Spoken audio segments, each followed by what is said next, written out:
Assalamualaikum warahmatullahi wabarakatuh. Alhamdulillah kita sampai di bab yang ke-8 dari kitab Arba'in Nawawi atau hadis yang ke-8. Bismillahirrahmanirrahim. Al-haditsu utawi iku hadis asaminu kang nomor 8. An Ibni Umar radhiyallahu ta'ala anhuma. Saking Ibnu Umar radhiyallahu ta'ala anhuma, anna Rasulullah sallallahu alaihi wa alihi wasallam, satemene Rasulullah sallallahu alaihi wa alihi wasallam kala iku dawuh sapa nabi, umirtu den perintah ingsun an uqatila ing yen to merangi ingsun annasa ing menungso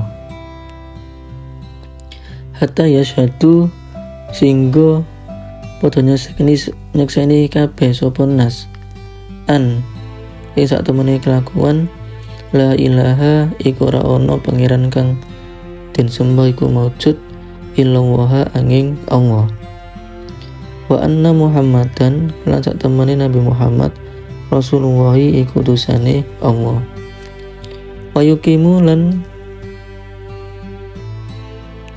jumenengake sira wayukimu lan jumenengake sapa nas as-sholata ing salat wayutu lan aweh sapa nas az-zakata ing zakat fa idza fa'alu mongko tatkalane nglakoni sapa nas ndalika ing mengkono-mengkono kabeh asamu mongko ngreksa sapa nas mini saking isun dima'ahum ing pira-pira darain nas wa amalahum lan pira-pira bandane nas illa bihaqil islami angin kelawan hae Islam wa hisabuhum lan niti-niti batinin nas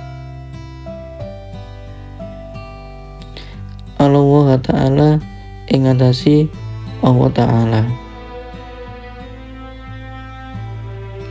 Rawa diriwayataken hu ing hadis Al-Bukhari sapa Imam Bukhari wa Muslimun lan Imam Muslim. Bismillahirrahmanirrahim. Arti dari hadis di atas yaitu dari Ibnu Umar radhiyallahu an.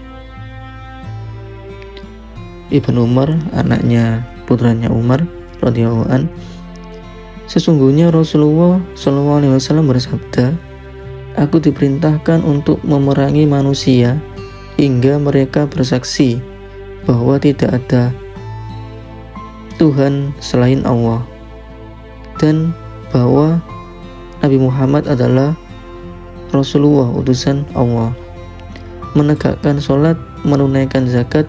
Jika mereka melakukan hal itu, maka darah dan harta mereka akan dilindungi, kecuali dengan hak Islam, dan perhitungan mereka ada pada Allah.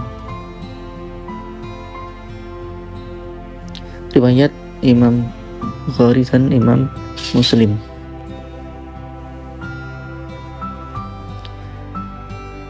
Hadis ini secara praktis dialami zaman kekhalifahan Abu Bakar As-Siddiq. Sejumlah rakyatnya ada yang kembali kafir, maka Abu Bakar bertekad memerangi mereka, termasuk diantaranya mereka yang menolak membayar zakat. Maka Umar bin Khattab menegurnya seraya berkata, bagaimana kamu akan memerangi mereka yang mengucapkan la ilaha illallah, sedangkan Rasulnya telah bersabda, aku diperintahkan seperti hadis di atas. Maka berkatalah Abu Bakar, sesungguhnya zakat adalah haknya harta. Hingga akhirnya Umar menerima dan ikut bersamanya memerangi mereka. Kandungan hadis ini maklumat peperangan kepada mereka yang musyrik hingga mereka selamat. Diperbolehkannya membunuh orang yang mengingkari sholat dan memerangi mereka yang menolak membayar zakat. Tidak diperbolehkan berlaku sewenang-wenang terhadap harta dan darah kaum muslimin. Diperbolehkannya hukuman mati bagi setiap muslim jika dia melakukan perbuatan yang menuntut dijatuhkannya hukuman seperti itu, seperti berzina bagi orang yang sudah menikah, zina muhsan, membunuh orang lain dengan sengaja, dan meninggalkan agamanya dan jamaahnya. Dalam hadis ini terdapat jawaban bagi kalangan Murji'ah yang mengira bahwa iman tidak membutuhkan amal dan perbuatan.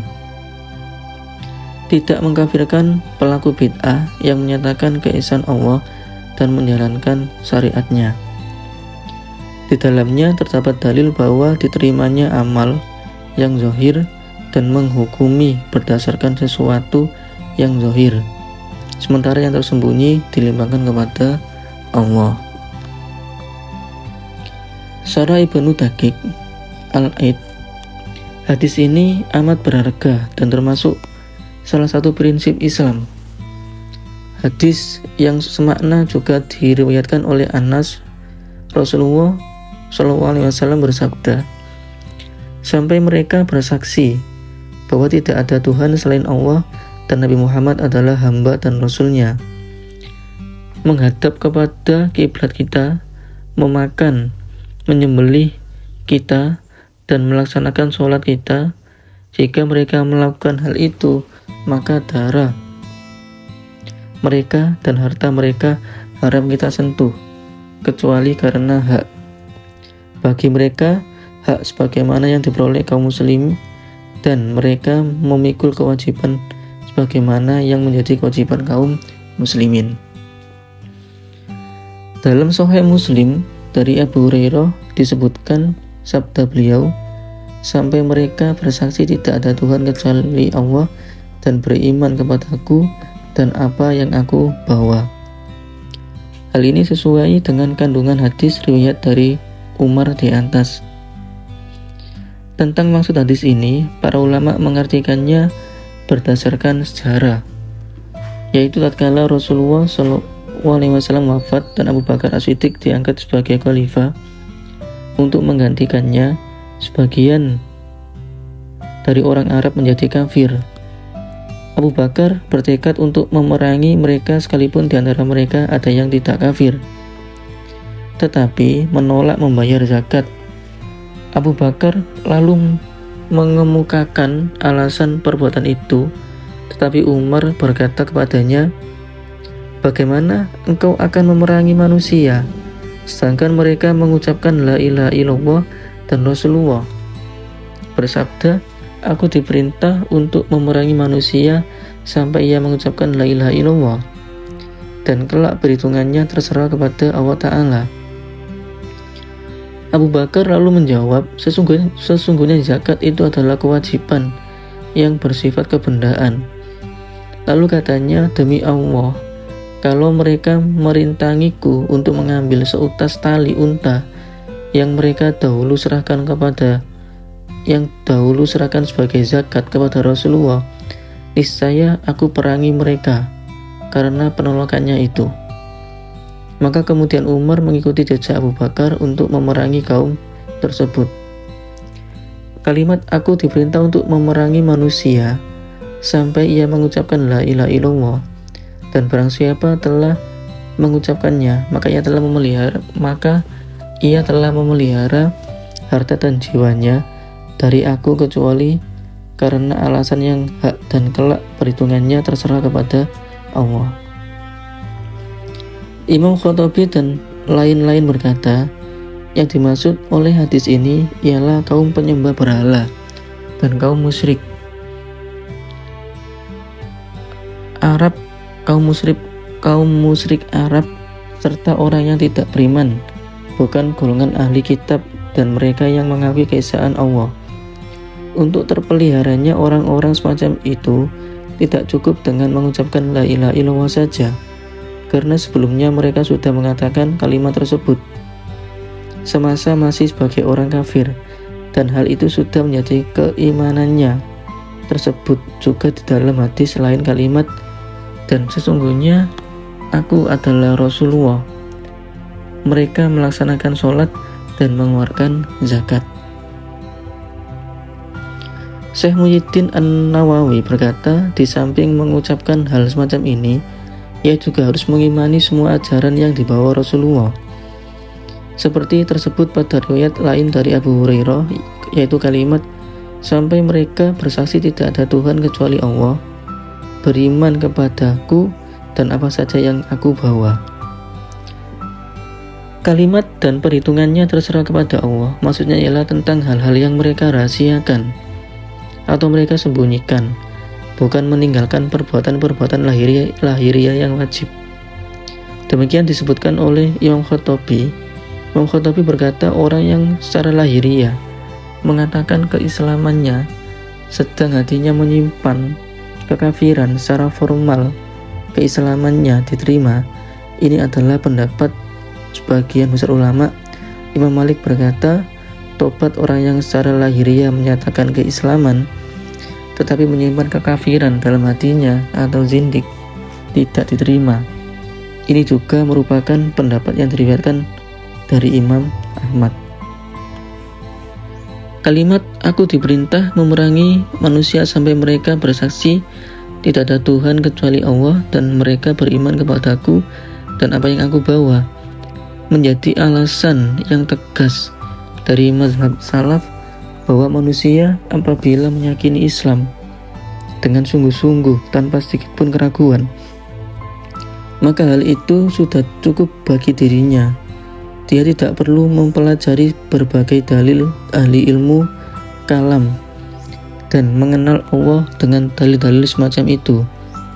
Hal ini berbeda dengan mereka yang berpendapat bahwa yang tersebut wajib mempelajari dalil-dalil semacam itu dan dijadikannya sebagai syarat masuk Islam.